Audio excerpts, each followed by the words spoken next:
हरे कृष्णा। श्री सत्यनारायण भगवान की जय। प्रिय भक्तजनों, आज हम आपको सुनाने जा रहे हैं करुणा के सागर, सत्य के स्वरूप भगवान श्री हरि के चरित्र। चारों युगों में भक्तों की लाज रखने वाले श्री सत्यनारायण भगवान की अलौकिक कथा। यह वही कथा है जिसे श्रद्धा और विश्वास के साथ सुनने मात्र से दरिद्रता दूर हो जाती है, संकट कट जाते हैं और जीवन में फिर से खुशियां भर जाती हैं। प्रिय श्रोताओं, आप सभी मन में श्री सत्यनारायण भगवान का ध्यान करके कथा का पूर्ण रूप से श्रवण कीजिए। श्री सत्यनारायण व्रत कथा का प्रथम अध्याय। महामुनि ऋषि वेद व्यास जी ने कहा, बहुत समय पहले नैमिषारण्य तीर्थ में शौनक आदि 88,000 ऋषियों ने पुराण वेदता श्री सूत जी महाराज से पूछा, हे सूत जी, इस कलयुग में वेद विद्या रहित मानवों को ईश्वर भक्ति किस प्रकार मिलेगी और उनका उद्धार कैसे होगा? हे मुनि श्रेष्ठ, कोई ऐसा व्रत अथवा तप बताइए जिसके करने से थोड़े ही समय में पुण्य प्राप्त हो और मनोवांछित फल भी मिले। ऐसी कथा सुनने की हमारी बहुत इच्छा है। इस प्रश्न पर शास्त्रों के ज्ञाता श्री सूत जी ने कहा, हे वैष्णव में पूज्य, आप सभी ने प्राणियों के हित और कल्याण की बात पूछी है। अब मैं उस श्रेष्ठ व्रत को आप लोगों को बताता हूँ जिसे श्रेष्ठ मुनि नारद जी ने श्री लक्ष्मी नारायण भगवान से पूछा था और श्री लक्ष्मी नारायण भगवान ने मुनि श्रेष्ठ नारद जी को बताया था।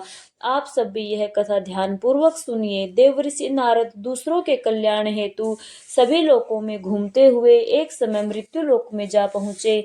वहां पर बहुत सी योनियों में जन्मे प्राय सभी मनुष्यों को अपने कर्म अनुसार अनेक कष्टों से पीड़ित देखकर उन्होंने विचार किया कि किस प्रयास के करने से निश्चय ही प्राणियों के कष्टों का निवारण हो सकेगा। मन में ऐसा विचार करके श्री नारद जी विष्णु लोक को गए।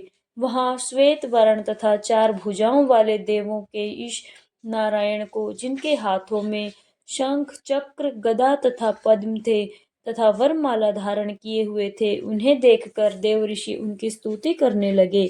नारद जी ने कहा, हे भगवान, आप तो अत्यंत शक्तिवान हैं। मन तथा वाणी भी आपको नहीं पा सकती। आपका आदि मध्य अंत भी नहीं है। आप निर्गुण स्वरूप सृष्टि के कारण भक्तों के कष्टों को नष्ट करने वाले हो। आपको मेरा शत शत नमन है। नारद जी से इस प्रकार की स्तुति सुनकर विष्णु भगवान बोले, हे योगीराज, आपके मन में क्या है? आपका किस कार्य हेतु यहाँ आगमन हुआ है? निसंकोच कहिए। तब देवऋषि नारद ने कहा, प्रभु, मृत्यु लोक में सब मनुष्य जो अनेक योनियों में पैदा हुए हैं, अपने अपने कर्मों द्वारा अनेक प्रकार के कष्टों के कारण दुखी हैं।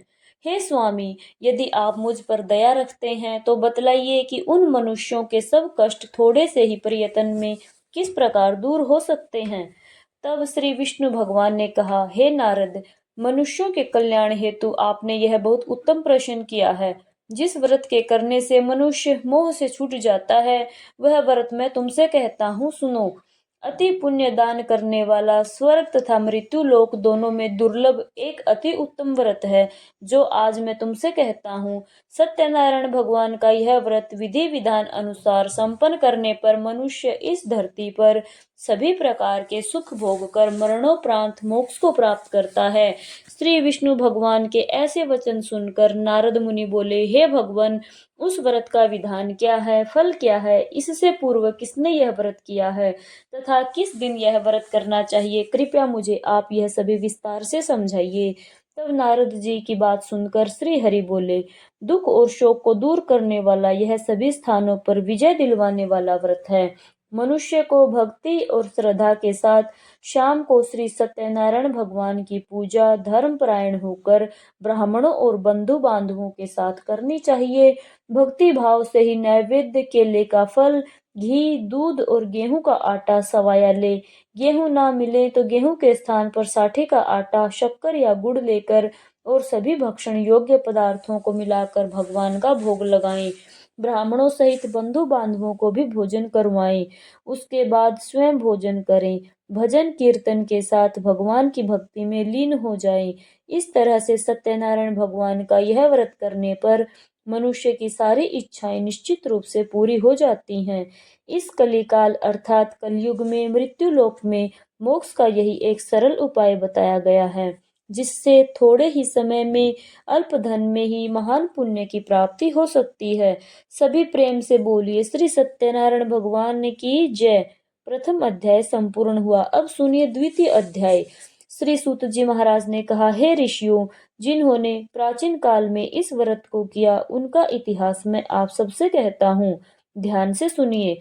अति सुंदर काशीपुर नगरी में एक अति निर्धन ब्राह्मण रहा करता था। वह भूख और प्यास से व्याकुल होकर हर समय दुखी रहता था। ब्राह्मणों से प्रेम करने वाले श्री हरि विष्णु भगवान ने उसको दुखी देखकर एक दिन एक बूढ़े ब्राह्मण का वेश धारण कर निर्धन ब्राह्मण के पास जाकर बड़े आदर से पूछा, हे ब्राह्मण, तुम प्रत्येक क्षण दुखी होकर पृथ्वी पर क्यों घूमते रहते हो? हे श्रेष्ठ ब्राह्मण, अपनी व्यथा, अपना दुख मुझसे कहो, मैं सुनना चाहता हूँ। कष्टों से घिरे उस ब्राह्मण ने कहा, मैं निर्धन ब्राह्मण हूँ, भिक्षा के लिए पृथ्वी पर मारा मारा फिरता हूँ। हे भगवान, यदि आप मुझे इससे मुक्ति पाने का कोई उपाय बता सकते हो तो कृपया मुझे बतलाइए। वृद्ध ब्राह्मण का रूप धारण किए हुए श्री विष्णु भगवान ने तब कहा, हे ब्राह्मण, श्री सत्यनारायण भगवान मनोवांछित फल देने वाले हैं, इसलिए तुम उसका विधि अनुसार पूजन करो, जिसके करने से मनुष्य सब दुखों से मुक्त हो जाता है। दरिद्र ब्राह्मण को व्रत का संपूर्ण विधान बतलाकर बूढ़े ब्राह्मण का रूप धरे श्री सत्यनारायण भगवान अंतर्ध्यान हो गए। वृद्ध ब्राह्मण ने जिस व्रत को बतलाया है, मैं उसको अवश्य विधि विधान सहित करूंगा। ऐसा निश्चय कर वह दरिद्र ब्राह्मण घर को चला गया, परंतु उस रात ब्राह्मण को नींद ही नहीं आई। अगले दिन वह सुबह जल्दी उठा और श्री सत्यनारायण भगवान का व्रत करने का निश्चय कर भिक्षा मांगने के लिए चल दिया। उस दिन उसको भिक्षा में अधिक धन मिला, जिससे उसने पूजा का सभी सामान खरीदा तथा घर आकर अपने बंधु बांधवों के साथ विधि पूर्वक भगवान श्री सत्यनारायण का व्रत किया, जिसके करने से वह निर्धन ब्राह्मण सब कष्टों से छूटकर अति धनवान हो गया। उस समय से वह ब्राह्मण प्रत्येक महाव्रत करने लगा। सत्यनारायण भगवान के व्रत को जो शास्त्र विधि के अनुसार श्रद्धा पूर्वक करेगा, वह सब कष्टों से छूटकर मोक्ष को प्राप्त हो जाएगा। जो भी मनुष्य श्री सत्यनारायण भगवान का व्रत करते हैं, वह सब कष्टों से छूट जाते हैं। इस प्रकार नारद जी से सत्यनारायण भगवान का कहा हुआ यह व्रत मैंने तुमसे कहा है। हे श्रेष्ठ ब्राह्मणों, अब आप और क्या सुनना चाहते हो, मुझसे कहो।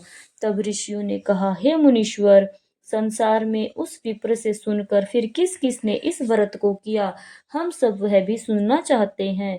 मुनियों से ऐसा सुनकर श्री सूत जी ने फिर कहा, हे मुनिगणों, जिस प्राणी ने भी इस व्रत को किया है, उन सब की कथा भी सुनो। एक समय वह धनी ब्राह्मण बंधु बांधवों के साथ शास्त्रीय विधि के अनुसार अपने घर पर श्री सत्यनारायण भगवान का व्रत कर रहा था। उसी समय एक लकड़ी बेचने वाला बूढ़ा व्यक्ति वहां आया। उसने सिर पर रखा लकड़ियों का गट्ठा बाहर रख दिया और ब्राह्मण के मकान में चल दिया। प्यास से व्याकुल लकड़हारे ने विप्र देखा, वह भूख प्यास सब कुछ भूल गया। उसने उस ब्राह्मण का अभिनंदन किया और पूछा, हे ब्राह्मण देवता, आप यह किसका पूजन कर रहे हो? इस व्रत को करने से क्या फल मिलता है? कृपया मुझे भी बतलाइए। तब उस ब्राह्मण देवता ने कहा, सब इच्छाओं को पूर्ण करने वाला यह श्री सत्यनारायण भगवान का व्रत है। इनकी ही कृपा से मेरे यहाँ धन और ऐश्वर्य का आगमन हुआ है।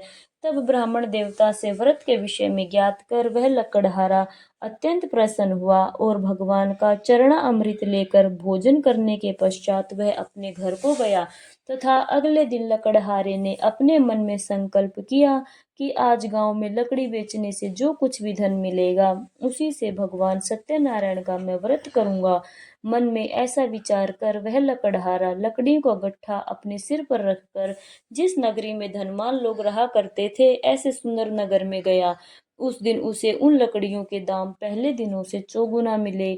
तब वह बूढ़ा लकड़हारा बहुत प्रसन्न होकर पके केले, शक्कर, शहद, घी, दूध, दही और गेहूं का चूर्ण इत्यादि श्री सत्यनारायण भगवान के व्रत की सभी सामग्री लेकर अपने घर पर आया। फिर उसने अपने बंधु बांधवों को बुलाकर विधि विधान के साथ भगवान का पूजन एवं व्रत किया उस व्रत के प्रभाव से वह बूढ़ा लकड़हारा धन धान्य से युक्त हुआ तथा संसार के समस्त सुख भोग कर बैकुंठ को चला गया। सभी प्रेम से बोलिए श्री सत्यनारायण भगवान की जय।